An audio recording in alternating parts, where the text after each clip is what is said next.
Bismillahirrahmanirrahim. Assalamualaikum warahmatullahi wabarakatuh.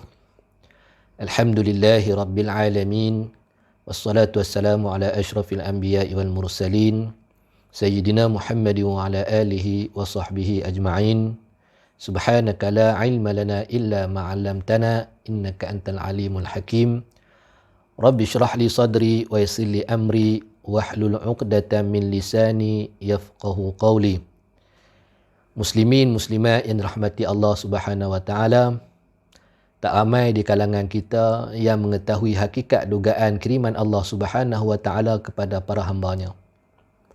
Segelintir daripada kita menyangka bahawa ujian dan dugaan ini adalah perkara yang tidak baik dan tidak menyenangkan diri sahaja. Sebenarnya ia tidak tepat. Ujian dan dugaan ini adalah segala bentuk cubaan yang datang kepada kita, sama ada kita merasa senang ataupun susah. Pendek kata, dugaan datang kepada kita dalam dua bentuk. Dalam dua bentuk keadaan yang berbeza. Ianya datang dalam bentuk gembira dan juga derita. Jangan lupa ayat Allah Subhanahu wa taala menerusi surah Al-Anbiya ayat 35, "Walanabluukum bisyarri wal khairi fitnah wa ilaina turja'un." Akan kami uji kamu dengan keburukan dan kebaikan. Maka jelas dugaan itu ada dua bentuk. Oleh itu, apakah yang kita lakukan, yang kita patut lakukan ketika mana Allah Subhanahu wa taala menguji diri dengan kegembiraan dan kedukaan? Adakah kita bersyukur dan berterima kasih kepada Allah Subhanahu wa taala ketika diri diberi kegembiraan? Dan apabila diuji dengan kedukaan, adakah kita merayu ampun dan bertaubat penuh pengharapan? Muslimin, muslimat yang dirahmati Allah Subhanahu wa taala, ramai daripada kita kembali menadah tangan, memohon ampun dan menyatakan diri sedang diuji Allah Subhanahu wa taala. Hanya selepas diri diuji dengan kedukaan, sedangkan kita dianugerahkan kegembiraan, mereka tidak pernah mengucapkan terima kasih, lalu berwaspada dengan apa yang diberikan. Kerana bagi mereka kegembiraan itu bukan ujian. Jangan salah faham. Jangan kita salah faham. Jangan kita sangka dugaan hanya datang dalam bentuk musibah kedukaan semata-mata. Ingat, ianya juga datang dalam bentuk nikmat kegembiraan. Oleh itu, mohonlah keampunan daripada Allah Subhanahu wa taala pada saat diri kita diduga dengan ujian penuh kedukaan. Mungkin kita diuji sebegitu kerana dosa yang ada dalam diri kita. Mudah-mudahan ujian itu dapat menghapuskan dosa dan membawanya pergi. Begitu juga, ucaplah terima kasih dan berwaspada pada saat ketika mana diri kita diuji dengan kegembiraan. Mungkin kita diuji sebegitu kerana Allah Subhanahu wa taala nak melihat apakah diri akan rasa riak dan sombong. Semoga kita tidak tenggelam dalam ujian itu, sekaligus lulus dan mendapat ganjaran yang besar di akhirat kelak. Muslimin, muslimat yang dirahmati Allah Subhanahu wa taala, apakah sebenar-benar dugaan? Renungilah lagi ayat Allah Subhanahu wa taala dalam surah Ali Imran menerusi ayat 186 yang bermaksud, wahai manusia, kamu pasti akan diduga oleh Allah Subhanahu wa taala melalui harta dan diri kamu. Mengapa dalam ayat ini Allah Subhanahu wa taala dahulukan ujian dalam bentuk harta sebelum ujian nyawa?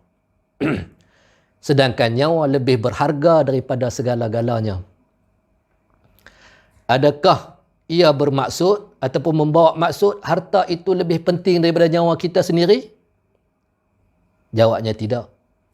Allah Subhanahu wa taala dahulukan harta daripada nyawa dalam ayat ini sebagai memberi isyarat bahawa melalui harta manusia sebenarnya banyak diuji.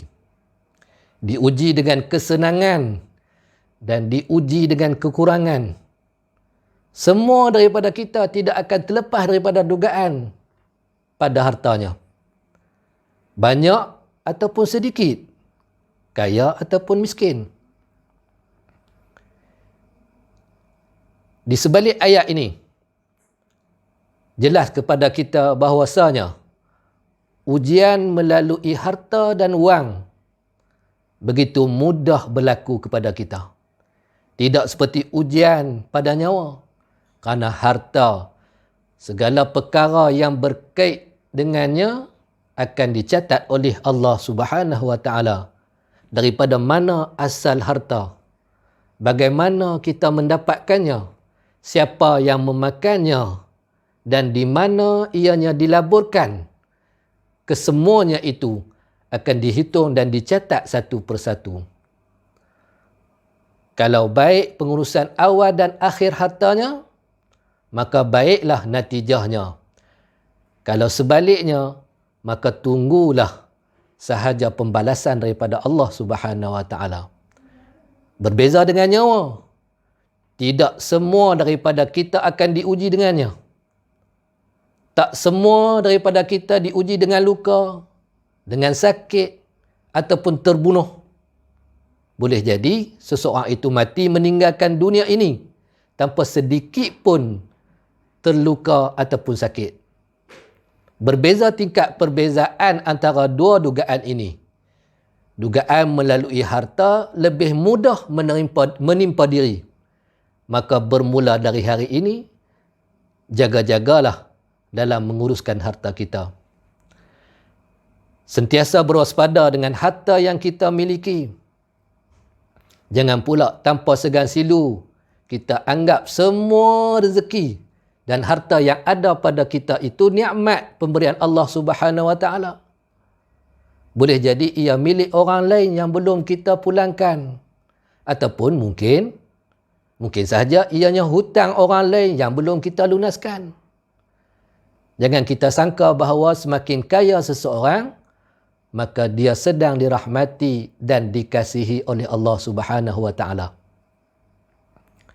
Dan jangan pula kita menyangka apabila kita melihat mereka yang miskin dengan pandangan yang hina.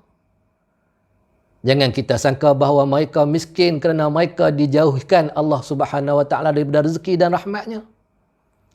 Mungkin saja si miskin itu lebih disukai dan disayangi oleh Allah Subhanahu Wa Taala berbanding mereka yang kaya raya.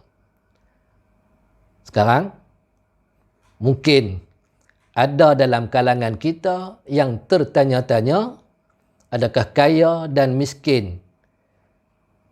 Antara kaya dan miskin, yang mana lebih baik dan yang mana lebih mulia? Hakikatnya, jawapan itu ada pada permulaan ayat Al-Quran tadi.